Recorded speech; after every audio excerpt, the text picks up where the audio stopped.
할렐루야. 오늘도 하나님의 은혜를 삼함으로 죄진에 오신 여러분, 오늘도 하나님의 은혜가 있기를 주의 이름으로 축원합니다. 차올의 청설교 주제는 제목이 뭐였었죠? 집을 가정으로. 따라해 보실까요? 집을 가정으로. 이런 설교를 하고 있습니다. 오늘 종편하는 날입니다. 또 여러분은 이제 마지막 설교를 듣지만 저는 또 다시 2월에 청설교 준비를 하고 또 말씀을 대하게 될 것입니다. 첫째 주에 저희는 주유소 이런 설교를 했어요. 주유소. 우리가 자동차를 운전하고 갔다가 오면 또 비행기를 타고 갔다 오면 다 에너지가 방전되지 않습니까? 또 주유하듯이 가정이 그래야 된다는 거예요. 사랑이 없는 서로 경쟁하는 사회 속에서 우리 자녀들이 학교에 가고 학원에 가고 남편과 아내들이 현장에 가서 일하다가 들어오게 되어서 다 방전되는 거예요. 힘들어서 돌아온다는 거죠. 자, 가끔 부르는 찬송 중에 힘들고 지쳐 낭망하고 넘어져, 이 찬송을 가끔 해요. 자, 가사를 바꿨어요. 병들고 지쳐 쓰러지고 넘어져 출근할 힘 전혀 없을 때에, 마음이 병들고 영혼이 병들고 삶이 병들어서 출근할 힘조차 없을 때, 학교 가고 싶은 마음이 없을 때 어떻게 해야 되겠어요? 우리 가정이 주유소가 되어줘서 그들이 에너지를 부어주고 또 체험만 받는 것이 아니라 또 체험받고 서로 격려하고 위로하는 것이 가정이라 그랬어요. 자세는 태도와 언어와 행동을 하라고 말씀을 드렸습니다. 두 번째 주에는 병원 이런 설교를 했어요. 병들 때는 거죠. 왜? 요즘 화난 세상, 묻지마 폭행, 묻지마 살인, 훈련 안 된 사람들이 다 화가 나 있는 거예요. 학교에도 직장에도 사회에도 자동차 조금만 크랙스만 누르면 쫓아와가지고 야구방망이로 유리를 깨고, 도대체 무서워가지고 이놈의 세상이. 건드리기만 해봐 핸드폰으로 촬영해가지고 동영상에 올리고 화나 있는 세상이에요. 그러니까 분을 내어도 하루해를 지나지 말아라. 이런 세대에 살고 있는 우리가 자녀들이 집에 돌아올 때, 남편과 아내가 집에 돌아올 때 서로 치유해 주는 것, 잘 돌보라. 잘 돌보라 이런 말은 여러 가지 뜻이 있다 그랬는데 그 중에 하나가 주의 깊게 바라봐라, 지켜봐라, 주의해라, 그리고 관찰해라, 그리고 유의하다, 이런 뜻이 있었어요. 좀 섬기는 마음의 자세를 가지고 우리 자녀들을 돌보고 그리고 식구들을 축복하는 거예요. 이것이 가정이 되어야 된다는 것입니다. 지난주에는 무슨 센터가 되라? 서비스 센터가 되라. 제가 그런 설교를 했어요. 즉, 가정은 다른 사람들을 섬기는 것을 배우는 장소입니다. 아버지가, 어머니가 다른 사람을 섬기는 것을 보여줘야 되는 거예요. 그걸 아이들이 배우는 거예요. 또 내 위에 부모님이 계시면 부모님을 섬기는 것을 보여줘라. 우리 아버지가 어머니한테, 할머니한테 저렇게 하시는구나, 나도 저렇게 해야지. 나도 이 댐에 우리 엄마 알아 누우면 저렇게 내가 섬겨야지. 서비스 센터 하는 거야. 서비스 센터.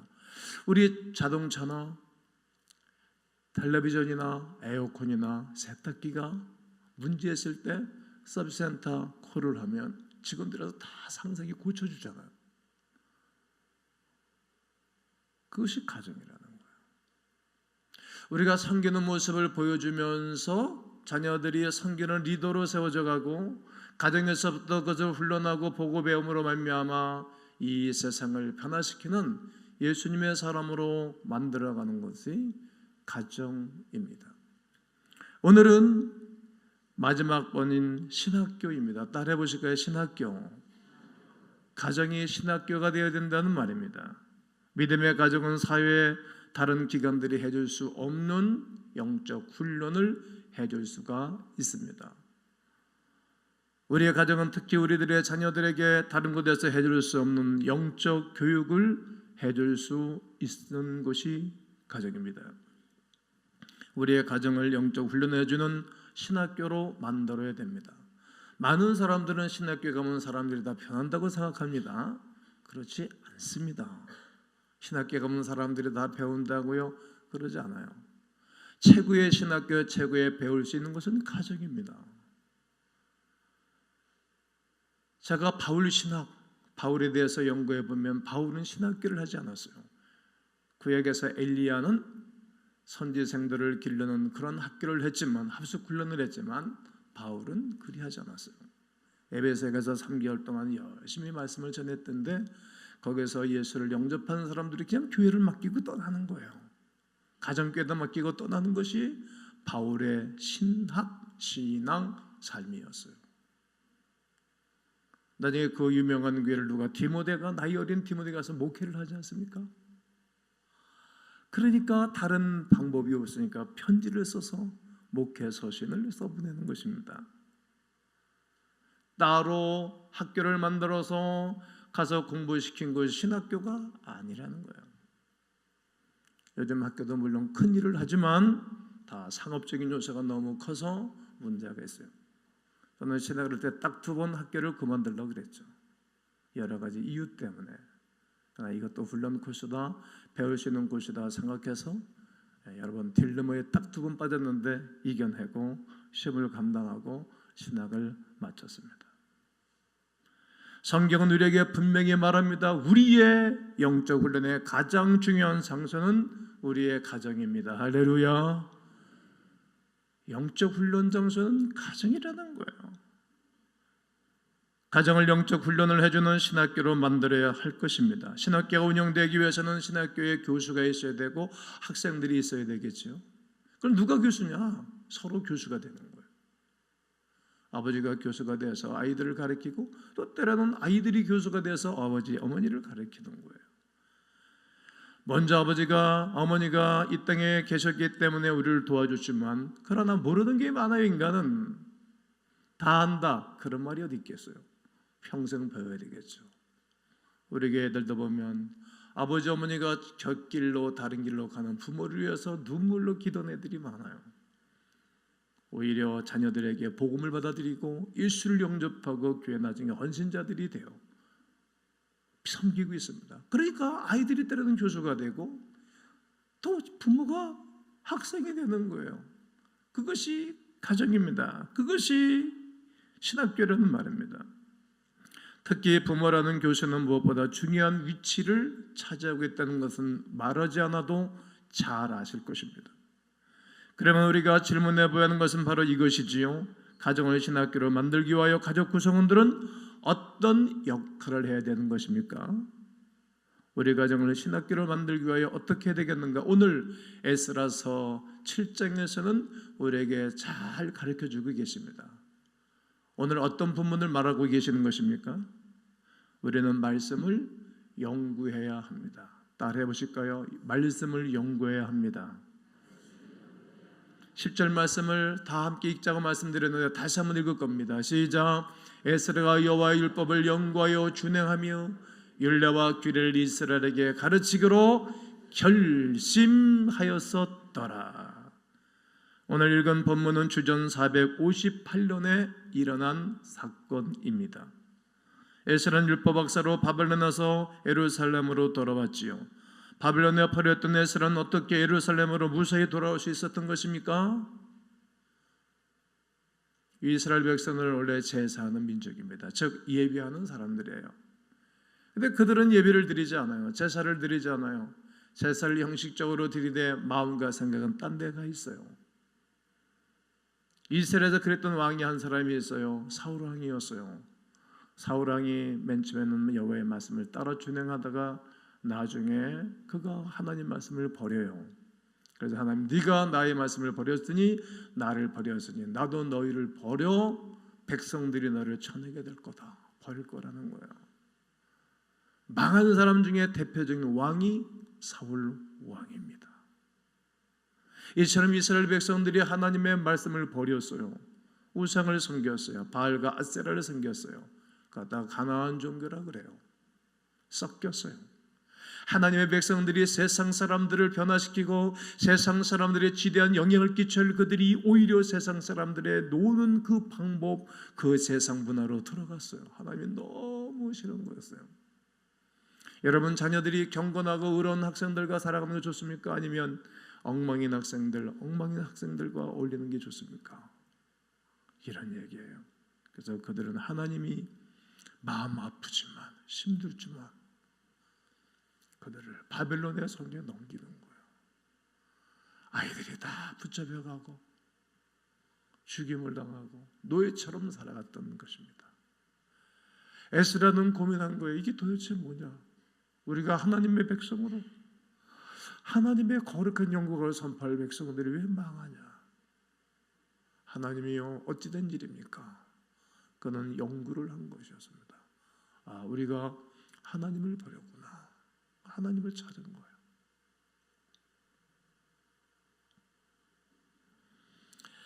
그런 가운데 그가 예루살렘으로 돌아왔을 때 어떻게 돌아왔다고 말합니까? 오늘 본문 9절에서 하나님의 선한 손이 도우셨다.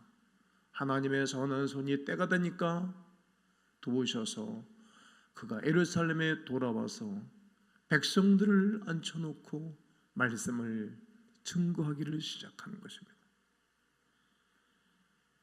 왜 에스라는 하나님의 축복을 받을 수 있었던 것입니까? 그 이유가 어떤 말입니까? 에스라는 하나님의 말씀을 연구하는 삶을 살았습니다. 많은 사람들이 자기가 하는 일을 연구하셔야 됩니다. 저는 늘 그렇게 기도했습니다. 성도들을 위해서 그렇게 축복했습니다. 아이들을 위해서 하는 일의 최고의 전문가가 되게 해달라고. 전문가, 연구해야 되고 공부해야 됩니다. 이처럼 하나님의 말씀을 연구한다는 거예요. 공부했다는 것입니다. 이것이 우리가 가정을 신학교로 만들기 위하여 해야 하는 첫 번째 일입니다. 우리는 하나님의 말씀을 연구하면서 하나님이 나에게 무엇을 말씀하시고 이 시대에 무엇을 말씀하시고 앞으로 이 나라와 민족은 지구촌 어떻게 될 것인가를 다 말씀하고 계셨는데 우리는 말씀을 연구하지 않는 것입니다. 많은 부모들이 자녀들의 영적 훈련을 다른 사람들에게 위탁하려고 하는 경향이 있습니다. 교사들에게 또 교회학교 전담 사역자들에게 또 훈련된 사람들에게 말이죠. 그 이유가 무슨 이유입니까? 부모들은 자신이 잘하는 것을 자녀들에게 가르치기를 원합니다. 음악 잘하는 부모들은 음악을 가르치려고 하고 골프를 잘하는 부모들은 골프를 가르치려고 하고 축구를 잘하는 부모들은 또 축구를 가르치려고 하고 요즘 손흥민 선수가 굉장히 잘하고 두각을 나타냈는데 그 아버지도 축구 선수였다 그러잖아요. 기성용 선수도 크리스찬 선수라서 두각을 나타냈는데 그 아버지가 축구 선수라고 그러잖아요. 가르치는 거예요. 잘한다고. 얼마 전에 세상에 이런 일을 급으로 잠깐 봤더니 당구를 여학생이 고등학생이 얼마나 잘 치는지 아버지가 당구장 하더라고. 엄마 아버지가. 그러니까 뱃속에서부터 맨날 당구통 두드리는 소리 났으니까 잘 치는 거예요. 저는 전혀 찰 줄을 몰라요. 해봤어야 알죠. 가르치려고 그러는 거예요. 그런데 많은 부모들은 영적 훈련을 시키는데 자신이 없는 것입니다. 왜냐하면 본인이 모르니까. 배운 적이 없어요. 연구한 적이 없어요. 왕이신 하나님에 대해서 아는 것이 없으니 가르칠 것이 없어요. 그래서 가정이 신학교가 될 수가 없어요. 부모들이 먼저 자신이 성경 공부를 해야 됩니다. 부모님들은 성경이 우리들의 삶과 죽음, 영생에 대하여 하나님에 대해서 영원한 천국에 대해서 말씀하고 있는 이야기를 내가 배워야 되고 가르쳐줘야 됩니다. 그리고 배운 것들을 자녀들에게 가르치는 것입니다.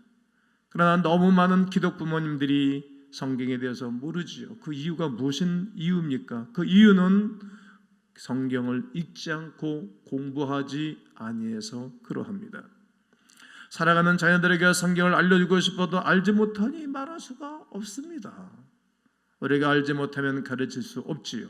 그러므로 한번 질문해 보시기 바랍니다. 우리 가정을 신학교로 만들기 위해 하나님의 말씀을 연구하시기를 바랍니다. 마지막은 우리는 말씀을 가르쳐야 합니다. 10절을 또 한번 볼 겁니다. 에스라가 여호와의 말씀을 연구하여 준행하며 율례와 규례를 이스라엘에게 뭐하기로? 가르치기로 뭐하였더라? 결심하였었더라. 가르치기로 결심을 했다는 거예요. 에스라는 하나님 말씀을 연구했습니다. 그리고 준행했습니다. 그리고 난 다음에 가르치기로 결심을 하였답니다. 이것이 하나님께서 에스라를 축복하신 이유 중에 하나입니다. 우리 가정이 신학교라면 성경을 교과서입니다. 그러나 성경은 아주 두꺼운 책이지요. 성경의 한 절 한 절을 제한된 인생 중에 다 가르칠 수는 없을 것입니다. 그러므로 성경의 중요한 내용을 교과적으로 가르치기 위해 근본적인 것을 가르쳐야 됩니다. 기독교의 가장 근본적인 것은 관계입니다. 관계. 어떤 관계입니까? 1계명에서 4계명처럼 나는 여호와다. 너는 우상을 만들지 말아라. 다른 신을 만들지 말아라. 2계명 절하거나 섬기지 말아라. 3계명 여호와의 이름을 망명되이 끊지 말아라. 4계명 안식을 지켜 거룩하게 지키라. 이건 하나님과의 관계예요. 하나님과 관계를 좋게 갖는 거예요. 하나님께 순종하는 것이 축복된 삶을 사는 것입니다. 여러분, 우리의 가정을 신앙을 훈련시켜주는 좋은 신학교 같은 가정들 되기를 저는 원하는 것입니다. 아버지가 남편이 되시는 분은 가정의 영적 지도자로 말씀을 연구하고 공부하고 행동하는 것을 보여주는 거예요. 이제 이번 아우리찌가 키르기스탄 아우리찌를 가고 또 7월 말경에 우리가 지방 아우리찌를 가죠. 처음 해보죠. 저도 처음 해봐요. 1기, 2기 아우리찌는 교회를 지방 교회들을 충청도 교회 한 교회, 지난해는 전라도 저 남단의 교회, 금년도는 경상도인데 이제 방향을 틀었어요. 어떻게 하는 것인가 하면 식구들이 지원해서 3명, 4명씩 팀을 뜯어서 자기 자동차, 승용차 안 가지고 가고 이 대중교통을 사용해서 선교하고 오는 거예요. 저도 갈 거예요. 저는 어느 팀들을 만들어 갈까 그러다가 난 교육자들 들고 가야 되겠다. 교회는 평신도들 장로님만 두고 시켜놓고 나도 가야 되겠다. 배낭 메고 거지전 돌아가는 거예요. 2000년 전 예수님의 제자들처럼 선교사들이 한국 땅에 처음 들어와서 복음을 전하는 것처럼 우리도 그 길을 가는 거예요. 그리고 가서 금요일 날 돌아와가지고 철 예배를 드리고 토요일 날은 우리의 오이코스 우리가 복음을 전해야 할 그들에게 찾아가서 전하고 주일날은 그들과 함께 예배를 드리는 그런 사역. 그리고 이번에 비전스쿨 4기생들이 20명 가운데 되고 또 중고등부 교육학교 학생들까지 한 30여명이 될 것인데 이들을 또 해외에서 보내고 그리고 그들이 돌아와서 다시 재방문을 하고 바울처럼 1차 선교하고 난 다음에 다시 백으로 재방문을 했어요. 재방문을 하는 이유가 있어요. 재방문을 해서 그들 만났던 제자들 다시 격려해서 교회를 세우는 거예요. 우리가 성역 공부도 하고 또 비전스쿨도 받고 국내 아우리치, 해외 아우리치 이런 것을 하고 보여주면서 여름에 갔다 오면 몸은 피곤하죠. 땡볕 때 갔다 사역하고 들어오면 자기들에게 보여주고 말해주면서 하나님을 기쁘시게 해드리고 보여주고 사람들을 사랑하면서 이 땅을 변화시키는 사명자들이 다 되시기를 주 예수의 이름으로 축원합니다.